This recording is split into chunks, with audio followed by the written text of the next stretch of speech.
Welcome back to Homesteading Off the Grid. We wanted to bring you an update on our weeping willow tree project.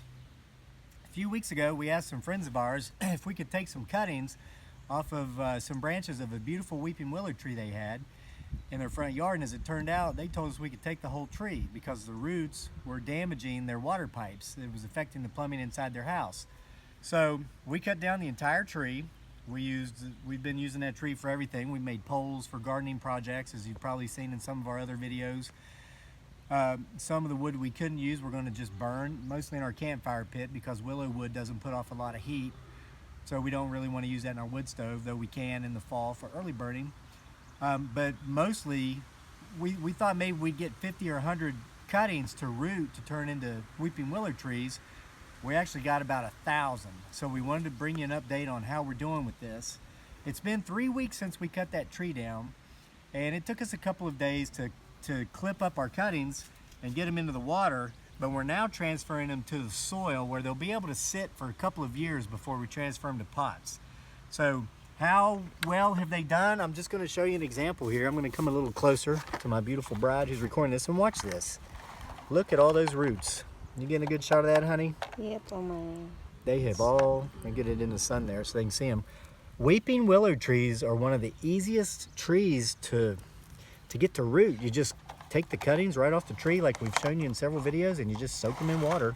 That's all we've done. You know, I need to be more careful with this because I'm knocking off some of the roots, but guess what? It doesn't matter. I might be more concerned if it were apple or peach trees, but weeping willows, I just stick them back in the water and they just grow right back within a few days. So what we're doing here is, this is an old garden spot we haven't used for a couple of years.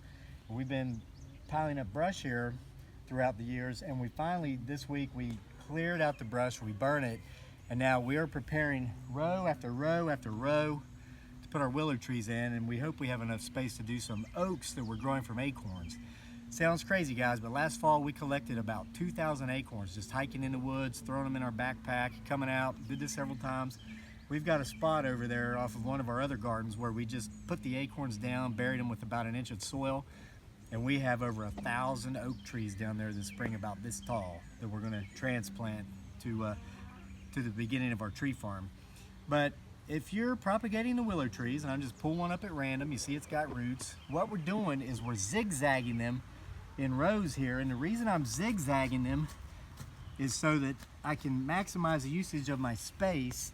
So when we dig them up here in a couple years, 2-3 years, to put in pots, I'll be able to get through the roots. The roots are going to grow together, but it's not a big deal. I'm using my spade to pull back the dirt so that when I put the cutting, honey, you might want to get a close-up of this. Can you come a little bit closer?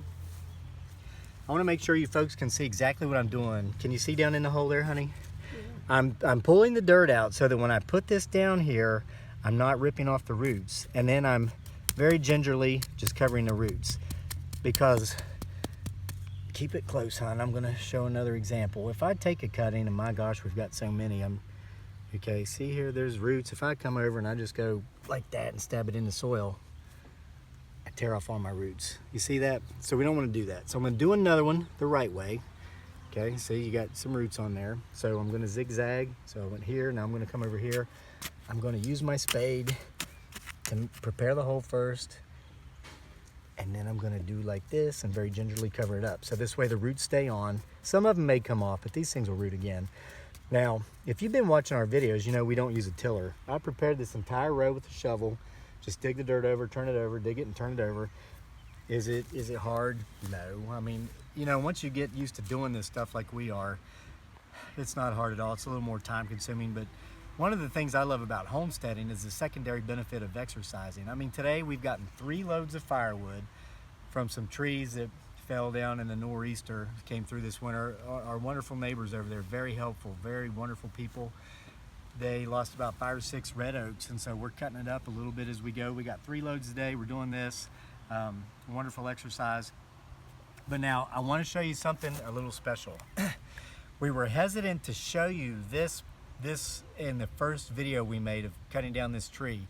I had this crazy idea of rooting some like 8, 10, 12 feet tall cuttings from this willow tree we took down. But I was afraid that maybe the bark was too dense, maybe it was too hard to root. So I did a little test here on this one. You notice these are very green, kind of softwood cuttings. So here's a really hard cutting, and I think I damaged the root pulling it up out of there just now. But it is rooting, as you can see. I'm gonna stick this down in there. Not only is it rooting, but it's also growing buds. You see that, hon? Yeah. It's little buds. So this is working.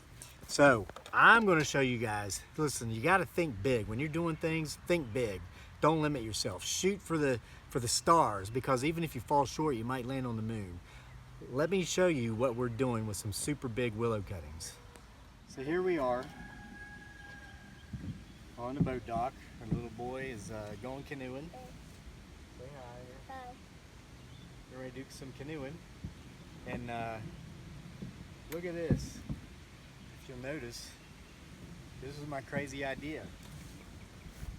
Now these have not begun to root yet, but basically what we did, and there's probably 30 in here, they're down in the water. They go down about 2.5, 3 feet. But we took some long cuttings. This is submerged by about 3 feet, so they're at least 6 feet long. And we have some that are probably 9. The big one or not, the big one's 9. I don't care if these have to sit in here all summer. I don't care if it takes till fall to root. But we're gonna get some big weeping willow trees out of this.